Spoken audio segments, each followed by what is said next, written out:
చందమామ కథ. బాబు రాజేంద్ర ప్రసాద్.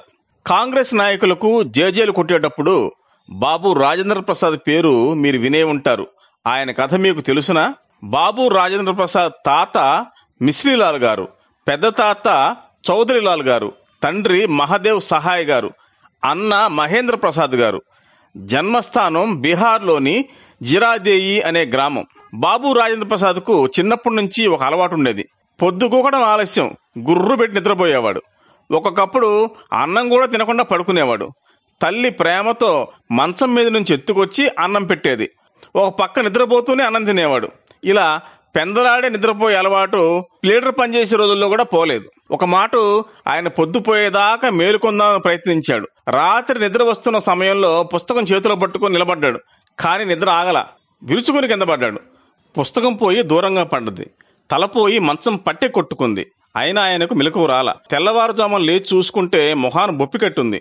రాజన్ బాబుకు విద్యాభ్యాసం ఇంటిలోనే 6వ ఏట మౌలవీ సాహెబ్ దగ్గర జరిగింది.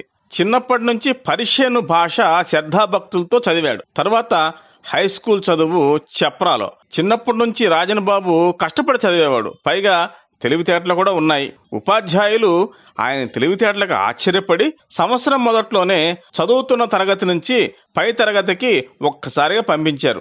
మహేంద్ర ప్రసాద్ గారికి చిన్నప్పటి నుంచి దేశమన్నా దేశ పరిశ్రమలన్నా ఎంతో అభిమానం. ఆ అభిమానం తమ్ముడైన రాజేంద్ర ప్రసాద్ లో కూడా నాటుకునేట్లు చేశాడు. అందువల్లనే ఖద్దర్ ఉద్యమం బయలుదేరక పూర్వమే 1890 నుంచి రాజేంద్ర బాబు ఖద్దరు తప్ప మరొకటి కట్టేవాడు కాదు. స్వదేశీ వస్తువులనే వాడేవాడు. చిన్న తరగతుల నుంచి కూడా రాజన్ బాబు చదువులో తతిమ్మ విద్యార్థుల కంటే మిన్నగా ఉండేవాడు. స్కూల్ ఫైనల్ పరీక్షలో కలకత్తా విశ్వవిద్యాలయానికి అంతకు మొట్టమొదటి వాడిగా నెగ్గాడు. రాజన్ బాబు తర్వాత FA, BA ఆనర్స్ కలకత్తాలో చదివాడు. విశ్వవిద్యాలయం పరీక్షకు ఏ విద్యార్థులు కూర్చోడానికి అర్హులో నిర్ణయించడానికి ప్రత్యేకంగా పరీక్షలు జరిగేవి. వీటినే సెలక్షన్ పరీక్షలు అంటారు. FA సెలక్షన్ పరీక్షకు, ఆనర్స్ సెలక్షన్ పరీక్షకు రాజన్ బాబు కూర్చున్నప్పుడు ఒక గమ్మత్తు జరిగింది.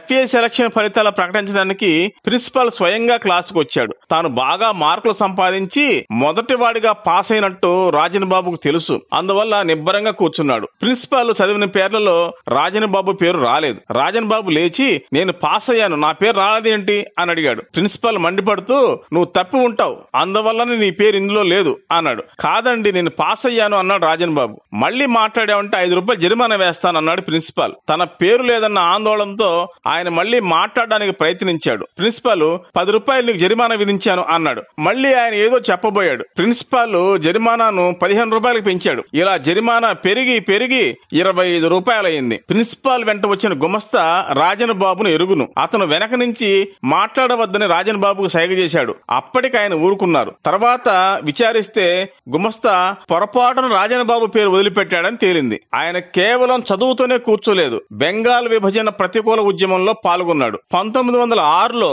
బీహార్ రాష్ట్రీయ విద్యార్థి సంఘాన్ని నెలకొల్పాడు. ఆ సంవత్సరంలోనే కలకత్తా అఖిల భారత సమావేశ సందర్భంలో వాలంటీర్గా పనిచేశాడు. ఆ తర్వాత 5 సంవత్సరాలకే, అంటే 1911లో కాంగ్రెస్ వర్కింగ్ కమిటీ సభ్యుడయ్యాడు. ఆ తర్వాత ఆయన భారతదేశానికి మొట్టమొదటి అధ్యక్షుడయ్యారు.